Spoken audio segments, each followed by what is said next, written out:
Fuck, fuck. Boop, boop, boop. Beep, beep, beep. Beep, boop, boop. Beep, boop, boop. Oh, damn. Here we go. My back. Damn, my back hurts. So I literally just found the video. So I need to keep this documented. You feel what I'm saying? Oh, shit. I gotta fucking share the video. I'm still staying relaxed. Chill. Way, shape, or form endorse any illegal activity whatsoever. Having said that, today's topic is going to be growth hormone releasing peptides and growth hormone releasing hormone versus human growth hormone. So let's get right into it. What is growth hormone releasing hormones? Well, they're also known as growth hormone releasing factors. They're produced in the hypothalamus and they Why does this guy not have a mic? precede the release of human growth hormone from the anterior pituitary in your brain. It's essentially an amino acid peptide hormone. Now, growth hormone releasing hormones include such hormones as CJC 1295 with DAC. DAC stands for drug affinity complex. There's also CJC 123 and GFR or mod GFR 1 through 29, which is also known as Semirelin. Semirelin is actually, I believe, legal in the US right now. Now, those are growth hormone releasing hormones. They tend to be eaten up in the blood rather quickly, and they don't last long. I believe the longest is lasting 30 minutes and the shortest lasting around 5. So you don't get as much of a growth hormone spike with that. Now, what are growth hormone releasing peptides? Growth hormone releasing peptides include such items as GHRP is lasting growth hormone releasing hormones. They tend to be eaten up in the blood rather quickly, and they don't last long. I believe the longest is lasting 30 minutes and the shortest lasting around 5. So you don't get as much of a growth hormone spike with that. Now, what are growth hormone releasing peptides? Growth hormone releasing peptides include such items as GHRP6, GHRP2, ipamorelin, and hexarelin. The main difference between the two is, or between the group, is that GHRP6 really stimulates ghrelin, which will increase gastric motility as well as hunger. So it's going to give you a real intense appetite.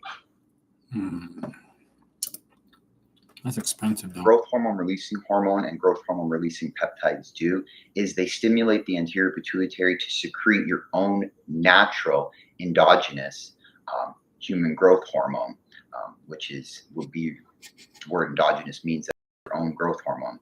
So the main difference between these two items and actual human growth hormone is that you would have to inject exogenous growth hormone to have the pulsatile fashion or to have the spike in growth hormone. Now, having said that, what are the other differences between the two? Well, human growth hormone, when taken endogenously, actually, or exogenously, actually has a longer half-life, up to 3 to 4 times longer than that of the GH secretion or the GH spike that you will get from peptides or from releasing hormones.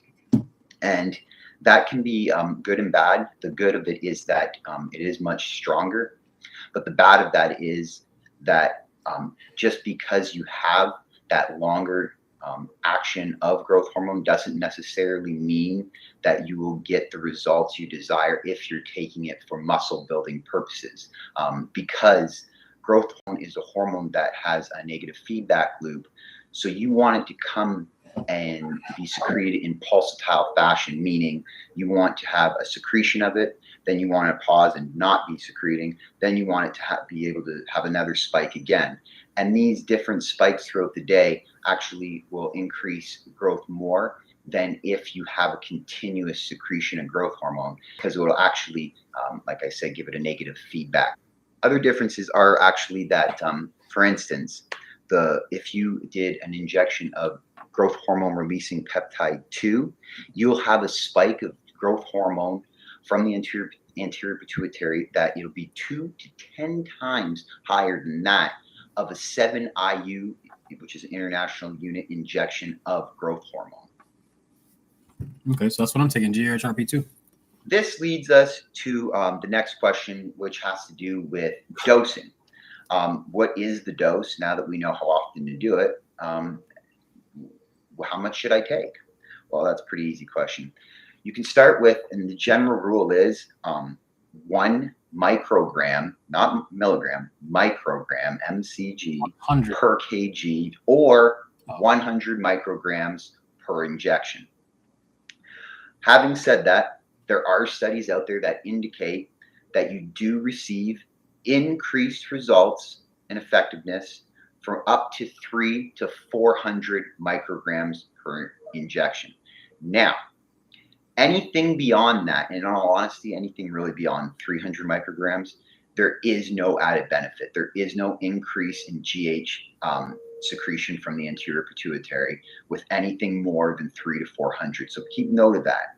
Now, that's pretty interesting news if you're a peptide user, or if you're someone that's looking at or researching peptides, that a small dose of 100 micrograms of each of those growth hormone and growth releasing peptide and releasing hormone can equate to a 7 international unit injection of growth hormone is pretty important for many reasons. Now, growth hormone, like we discussed earlier, will last in the body a lot longer than the spike that you will receive from a peptide forced secretion of growth hormone. So to make up for this difference and try to get similar results,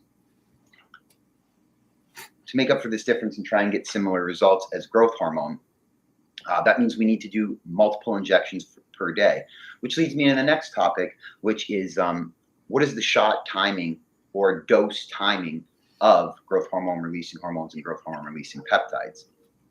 So when it comes to dose timing, in order to make up for the shortfall in half-life, we have to do multiple injections per day. Now, there's rules and regulations to it, especially to helping the effectiveness of releasing peptides. And that is because if you have any carbohydrates or fats circulating in your body or in your GI, those obviously increase the secretion of insulin, and insulin negatively inhibits growth hormone. So you don't want insulin going on when you want growth hormone going. So that means, translation, you can't eat for 2 hours previous to an injection and for 30 minutes after your injection. Now, keep in mind, if you do have something that is pure protein with no carbs and no fat, by all means, you can eat that and have that in your system while doing the injection. But any fats or carbohydrates will actually inhibit and make the injection less effective by therefore decreasing the secretion of growth hormone. So not only do you have those feeding regulations, but you also, and it ties together, because since you can't eat for 2 hours previous and you can't eat for 30 minutes after, you also can only do an injection every 3 hours. And the reason for that is because that's how GH works best. If you allow it to secrete every 3 hours in a pulsatile fashion rather than a regular fashion, you'll receive more benefit from it. So, having said all that, how do most people run peptides, or what is the coaching that someone would give for peptides?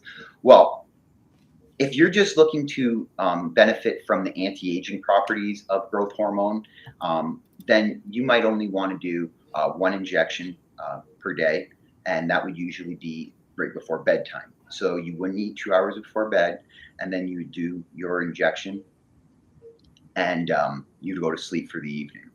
A lot of people reported having waking up and having some sleep disturbances when doing it before bed. Those people usually were using GHRP6, which stimulates gastric motility, which means your gut starts moving. And it also basically stimulates ghrelin, which is going to make you feel hungry. So a lot of people wake up feeling hungry. So if that's the case, you could use a GHRP2 or an ipamorelin, which won't have those side effects.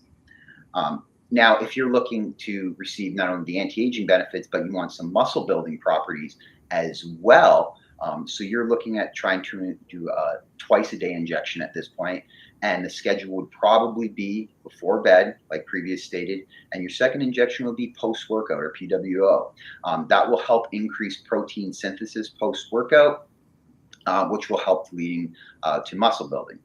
Now, if we wanted to add a third injection per day, or if perhaps you wanted to not only add muscle building properties and anti-aging properties, but also fat burning properties as well, the third time to do an injection would be as soon as you wake up on that empty stomach from fasting all night, which will allow more fatty acids to be oxidized and used as energy. And this in turn will help you burn fat. So having said that, you can't just get up and do the injection and go about your day. You should get up, do the injection, and go do fasted cardio. And what that'll do is it'll help increase the fat burning properties of the peptide and growth hormone. Now, that's doing 3 injections per day. Jesus. You can do an injection every 3 hours, which would mean in a 24-hour day you could get up to 8 injections. That isn't realistic, as you have to wake up throughout the night to continue your injections. So a normal person would probably do 3 to 4 injections per day, and even that would be quite a bit of work because there is a lot of restrictions as to when and how and what you can eat. It's fucking almost impossible, dude. Now, having said that, a typical growth hormone releasing peptide protocol that would equate to roughly 7 to 8 international units of GH injection per day would be growth hormone releasing peptide 2 at 300 micrograms 4 times per day, plus mod GFR 1 through 29 at 100 micrograms per day. Studies indicate that that injection schedule will equate to the same as a GH injection of 7 to 8 international units. Okay, hopefully this illustration will help you understand what's going on. So we have growth hormone releasing hormone, which is secreted from our hypothalamus, or we can inject it exogenously. And we have growth hormone releasing peptides, which is injected exogenously as well. Both of those cause our anterior pituitary, hence the positive, to release GH. GH then goes down to the target tissues and releases IGF. Now, what's happening here is if we continue to release GH, it'll come up and actually be a positive influence on somatostatin, which will then tell the anterior pituitary to stop secreting GH. And this is why you don't want a continuous secretion of GH, because it actually gives it a negative feedback loop stopping GH. And that's why in a lot of ways peptides can work out to be better, because this secretion of GH is temporary and short, and a higher secretion of GH. So getting back to the differences, if you're doing this or thinking about doing this for the purposes of increasing muscle, then peptides might be something more that you want to look at, because they do have that pulsatile and increased spike of GH, which is better for actually building muscle, as opposed to a continuous secretion of GH, which can actually inhibit further secretions of GH. For example,